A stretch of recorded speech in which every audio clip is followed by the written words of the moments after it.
Hello dear students, welcome to VV education services Bhopal. आज का हमारा टॉपिक है फाइनेंशियल सेक्टर रिफॉर्म्स। ठीक है, ये यूनिट फर्स्ट का थर्ड टॉपिक है। फर्स्ट टॉपिक और सेकंड टॉपिक हमने लास्ट क्लास में कवर कर लिया था। अब थर्ड टॉपिक है फाइनेंशियल सेक्टर रिफॉर्म्स। तो रिफॉर्म का सीधे से मतलब होता है सुधार। ठीक है, सुधार। फाइनेंशियल सेक्टर जो हमारा वित्तीय सिस्टम चल रहा है, जो चीज़ें मैंने आपको बताया, financial institutions, financial instrument, financial services, financial market, जो सिस्टम हमारा चल रहा है, ठीक है, उसमें अभी प्रेजेंट में कौन कौन से रिफॉर्म्स किए गए हैं, कौन कौन से सुधार किए गए हैं, वो चीज़ क्या करेंगे हम इस टॉपिक में कवर करेंगे। सबसे पहले डेफिनेशन देख लेते हैं। Financial sector reforms are change made by the government to improve the efficiency and stability of the financial system. वित्तीय क्षेत्र सुधार। ठीक है, फाइनेंशियल सेक्टर रिफॉर्म को हिंदी में क्या बोलते हैं? वित्तीय क्षेत्र सुधार। वित्तीय क्षेत्र सुधार वे बदलाव है या वे चेंजेस है जो सरकार द्वारा वित्तीय प्रणाली को, मतलब जो हमारा फाइनेंशियल सिस्टम है, हमारा जो वित्तीय प्रणाली है, उसको अधिक कुशल और मजबूत बनाने के लिए किए जाते हैं। मतलब क्या है, पहले से फाइनेंशियल सिस्टम में बहुत सारी चीज़ें ऐड है, बहुत सारी चीज़ें हो रही है, बट किसी कमी के कारण कोई चीज़ें नहीं हो पा रही है। इस कारण से क्या किया गया, जो हमारा फाइनेंशियल सिस्टम है उसमें कुछ सुधार किए गए, ताकि जो हमारा फाइनेंशियल सिस्टम है और भी अच्छे से और भी अच्छी इफ़िशियंसी के साथ काम करे, या और भी कुशल और भी मजबूत बने। इसलिए क्या किया गया, इसके लिए सरकार द्वारा या गवर्नमेंट द्वारा हमारा जो फाइनेंशियल सिस्टम है उसमें कुछ सुधार किए गए। अब जो सुधार किए गए हैं वो अलग अलग क्षेत्र में हैं। ठीक है, अब फाइनेंशियल जो सिस्टम है उसमें बहुत सारी चीज़ें आती है, तो अब उसमें देखेंगे हम कि कौन कौन से चीज़ों में सुधार किए गए थे। अब इतना तो आपको समझ में आ ही गया होगा कि फाइनेंशियल सेक्टर रिफॉर्म्स क्या होते हैं। फाइनेंशियल सेक्टर रिफॉर्म्स वे सुधार या वे चेंजेस होते हैं या वे बदलाव होते हैं जो फाइनेंशियल सिस्टम में सुधार करने के लिए गवर्नमेंट ने क्या किया है, नए चीज़ें लाई है, या फिर डायरेक्ट बोले तो गवर्नमेंट द्वारा जो नए नियम, जो रेगुलेशन लाए गए हैं, किसके लिए, फाइनेंशियल सिस्टम के लिए, ताकि हमारा जो फाइनेंशियल सिस्टम है और भी इफिशियंस बन सके या और भी स्ट्रॉन्ग बन सके। अब देखते हैं कि इसमें कौन कौन से सेक्टर्स में रिफॉर्म्स किए गए हैं, कौन कौन से सेक्टर में चेंजेस किए गए हैं, सुधार किए गए हैं। इसमें फर्स्ट है बैंकिंग सेक्टर। जो हमारा फाइनेंशियल सिस्टम है, हमारे फाइनेंशियल सिस्टम में जो बैंकिंग सेक्टर है, इसमें कौन कौन से रिफॉर्म हुए थे। इसमें फर्स्ट हुआ था रिडक्शन इन SLR CRR। ठीक है, SLR और CRR में कमी थी। ठीक है, सबसे पहला सुधार किस में हुआ था, बैंकिंग सेक्टर के। सबसे पहले हम देखेंगे बैंकिंग सेक्टर में कौन कौन से सुधार हुए थे। तो अब सबसे पहले चीज़ ये आती है कि जो बताया है कि रिडक्शन हो रहा है किस किस में, SLR में और CRR में। तो SLR क्या है और CRR क्या है। तो SLR और CRR को सबसे पहले हम देखते हैं। CRR का मतलब होता है case ratio, case reserve ratio, और SLR का मतलब होता है स्टेटरी लिक्विडिटी रेशियो। अब CRR क्या होता है, CRR the portion of deposit bank must give with the RBI। वह हिस्सा जो बैंक को RBI के पास नकद रखना पड़ता है। और SLR क्या होता है, वह हिस्सा जो बैंक को अपने पास सुरक्षित रखना पड़ता है। ठीक है, अब क्या हुआ, SCRR case reserve ratio. Case reserve ratio क्या होता है, जैसे कि मान लो ये एक पर्सन है। ठीक है, एग्जाम्पल समझाती हूँ कि ये क्या है, ये एक पर्सन है, इसने क्या किया, बैंक में कम से कम, ठीक है, ये एक पर्सन है, इसने बैंक में 1 करोड़ जमा किए।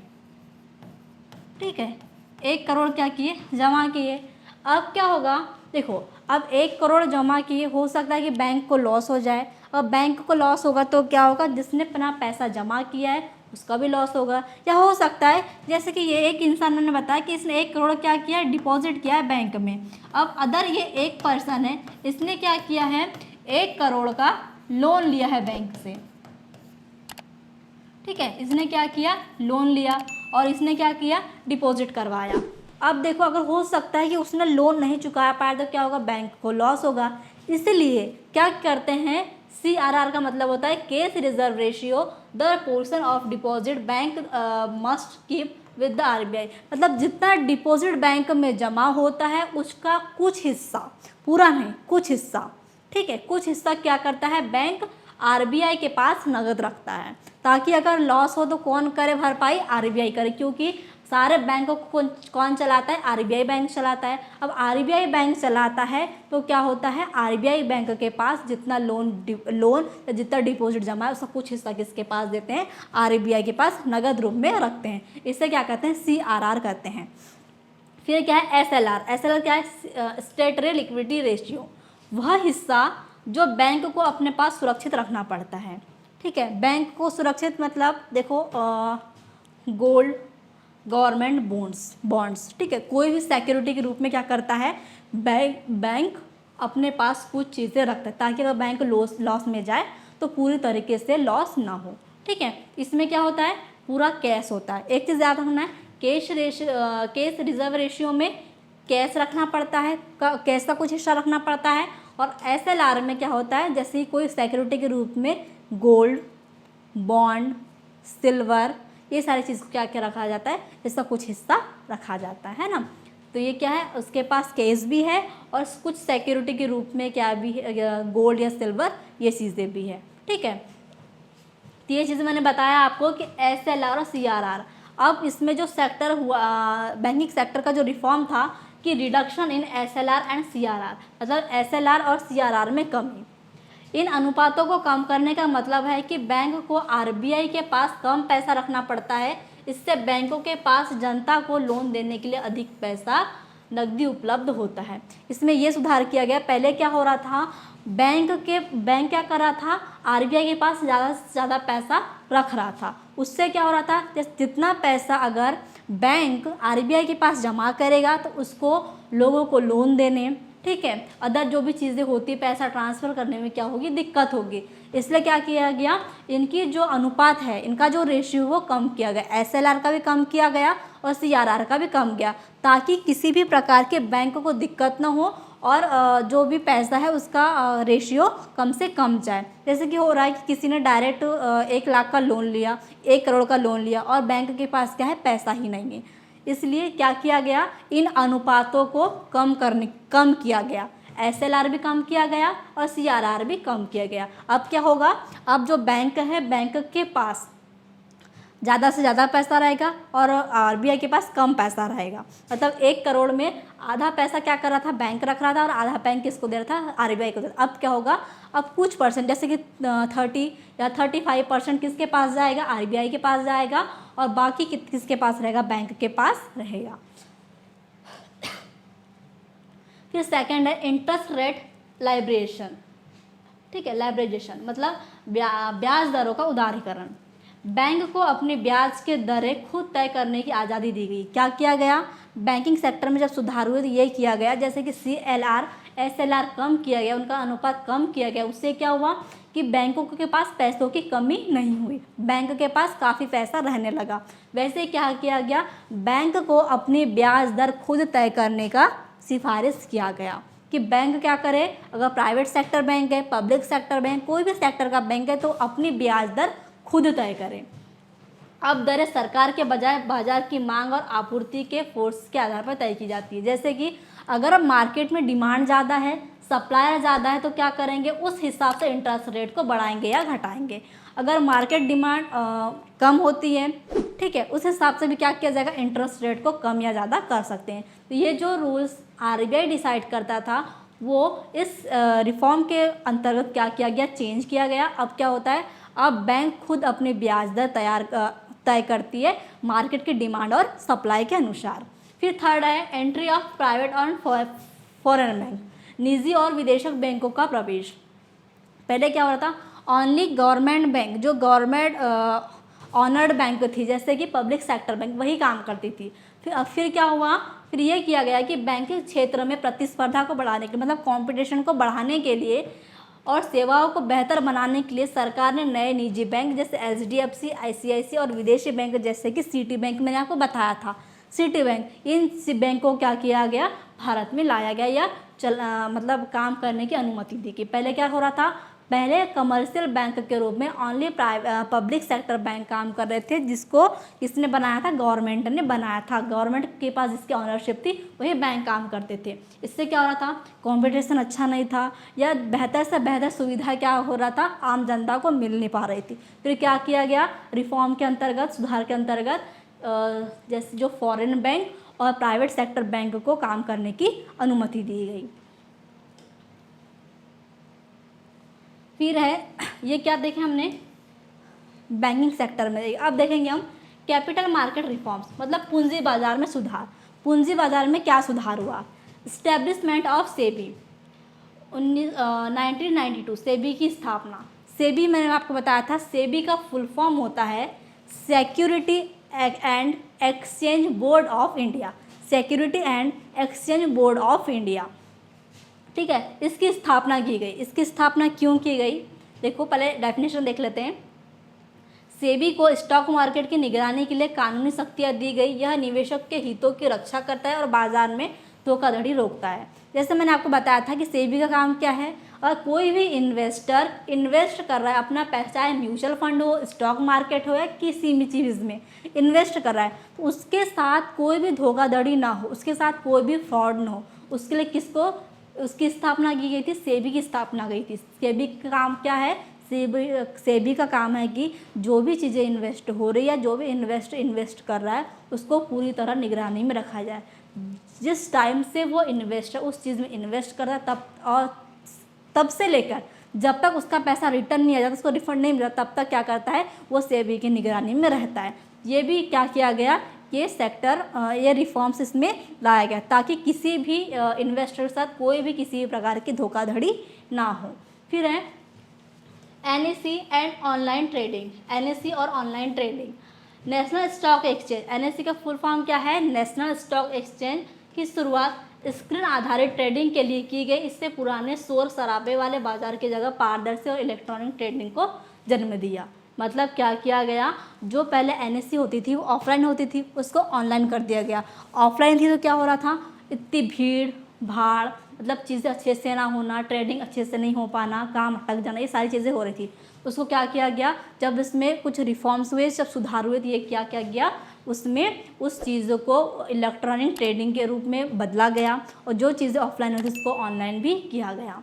फिर है डर्मेटलाइजेशन, हाँ ठीक है, डर्मेटलाइजेशन मतलब demat, physical paper share certificate were converted into electronic form. This made buying and selling shares faster and एलिमेंटेड the risk of theft the fake papers.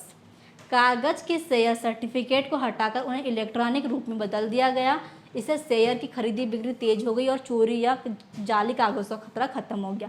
मतलब क्या किया गया, जो शेयर मार्केट में काम चल रहे थे जो कागज़ से, ठीक है, उसको पूरा बंद करके उसको इलेक्ट्रॉनिक रूप में चेंज किया गया। अब उससे क्या होगा, इलेक्ट्रॉनिक काम हो गया है, तो किसी का पेपर कोई छीन नहीं सकता, कोई किसी का पेपर बदल नहीं सकता। इसमें काम आसान भी हो गया और धोखाधड़ी से भी बच गए। ठीक है, ये भी क्या हुआ, ये भी चेंजेस हुए। अब क्या है, insurance and digital reforms. Insurance and digital reforms क्या क्या थे, फर्स्ट है इसमें IRDI फॉर्मेशन। IRDI का क्या हुआ, फॉर्मेशन हुआ। IRDI का फुल फॉर्म होता है insurance regulatory and developed authorities of India. ठीक है, इसका फुल फॉर्म होता है। इसका क्या हुआ था, इसमें क्या हुआ था, जो बीमा क्षेत्र की निगरानी के लिए IRDI का गठन किया गया था। जैसे कि स्टॉक मार्केट में सेबी की स्थापना हुई थी, उसी प्रकार बीमा क्षेत्र में IRDI की स्थापना किया गया। इसने सरकारी एकाधिकार को खत्म किया और निजी कंपनियों को बीमा क्षेत्र में आने की अनुमति दी। मतलब पूरा गवर्नमेंट का रोल नहीं था, पहले गवर्नमेंट का रोल था, बट IRDI की जब स्थापना हुई तो उसके अंदर ये कहा गया कि जो कहना चाहिए प्राइवेट कंपनियां भी है वो इसमें हिस्सा ले सकती है और इसमें काम कर सकती है। ठीक है, फिर सेकंड है इसमें insolvency and bankrupt code, IBC, दिवाला और दिवालिया संहिता, introduce in 2016। This law provide a fast time bound process of recovery money for failing business and resolve and bad loans. 2016 में यह लागू किया गया कि यह कानून डूबते हुए बिजनेस को पैसा वसूलने और ख़राब कर्ज NPA, ठीक है, NPA का फुल फॉर्म क्या होता है, नॉन परफॉर्मिंग असेट। ठीक है, एनपीए का फुल फॉर्म क्या होता है? Non performing asset. कि समस्या के लिए एक निश्चित समय बीमा को सुलझाने का रास्ता दिया गया है। तो एनपीए क्या होता है? जैसे कि किसी व्यक्ति ने लोन लिया बैंक से और वो लोन नहीं चुका पाया, उसका जो लोन क्या होता है? एनपीए बन जाता है, नॉन परफॉर्मिंग असेट बन जाता है, क्योंकि उस पर कोई भी काम नहीं हो रहा है, उसका कोई लोन चुकता नहीं हो रहा है। ठीक है, तो क्या रिफॉर्म किया गया? 2016 में यह लागू किया गया कि यह कानून डूबते हुए बिजनेस और पैसा वसूलने के लिए जो खराब लोन्स होते हैं, जिसे एनपीए कहा गया है, इसकी समस्या को एक निश्चित समय सीमा में सुलझाने का रास्ता देता है। ठीक है, मतलब जो लोन नहीं चुका पा रहा है उसको क्या किया जाए? उसको सॉल्वेंट मतलब दिवालिया घोषित कर दिया जाए। फिर है digital revolution. Physical paper share certificate were convert into electronic form. This made buying and selling shares faster and eliminate the risk of theft of fake papers. Caseless अर्थव्यवस्था को बढ़ावा देने के लिए यूपीआई शुरू किया गया। यह मोबाइल के जरिए तुरंत पैसे भेजने की सुविधा है, जिससे रोजमर्रा का भुगतान कार्य तेजी से होते हैं। तो इस सबको आपको पता ही है। क्या हुआ कि पहले क्या थी, चीज़ें बहुत लेंदी थी, चीज़ें क्या हो रहा था, बहुत देरों में कंप्लीट हो रही थी। बट क्या हुआ, जैसे कि अर्थव्यवस्था में थोड़ा सुधार किया गया। ठीक है, जो हमारा इकोनॉमिक सिस्टम है उसको बढ़ावा दिया गया, और इस बढ़ावा देने के लिए क्या किया गया? केसलेस जो अर्थव्यवस्था थी उसको बढ़ावा दिया गया। मतलब सब पहले क्या हो रहा था, सभी काम केस में हो रहा था, केस का लेना देना सारी चीज़ केस में हो रही थी। बट इस केस अवस्था को हटाकर केसलेस अर्थव्यवस्था में बदला गया, जिसमें यूपीआई को जनरेट किया गया। अब क्या हो सकता है, हम 1 सेकेंड में किसी को पैसा ट्रांसफ़र करते हैं, 1 सेकेंड में किसी से पैसे मंगवा लेते हैं। ये सारी चीज़ें अब क्या हो गई है? ऑनलाइन हो गई है। ये भी क्या है, ये प्रेजेंट में जो सेक्टर रिफॉर्म्स हुए थे वो मैंने आपको हर एक फील्ड की बताया। ठीक है, जो हमारे इसमें काम करते हैं। ठीक है, तो ये हमारे सेक्टर के रिफॉर्म्स थे फाइनेंशियल सिस्टम के, जो 3 टाइप्स से मैंने आपको बताया कि बैंकिंग सेक्टर में कौन कौन से रिफॉर्म्स हुए थे, इंश्योरेंस सेक्टर में कौन कौन से रिफॉर्म्स हुए, कैपिटल मार्केट में कौन कौन से रिफॉर्म्स हुए। ये मेन ही बताया मैंने आपको, बहुत सारी चीज़ें या बहुत सारी चीज़ें लेंदी नहीं बताई। जो करंट में अभी चल रहा है, जो करंट में अभी अभी हुआ है, वही सारी चीज़ें मैंने आपको ये सब कुछ बताया है। आई होप जो मैंने आपको ये सेक्टर्स रिफॉर्म बताया, फाइनेंशियल सेक्टर रिफॉर्म्स बताए, आपको क्लियरली समझ में आए होंगे। Thank you very much.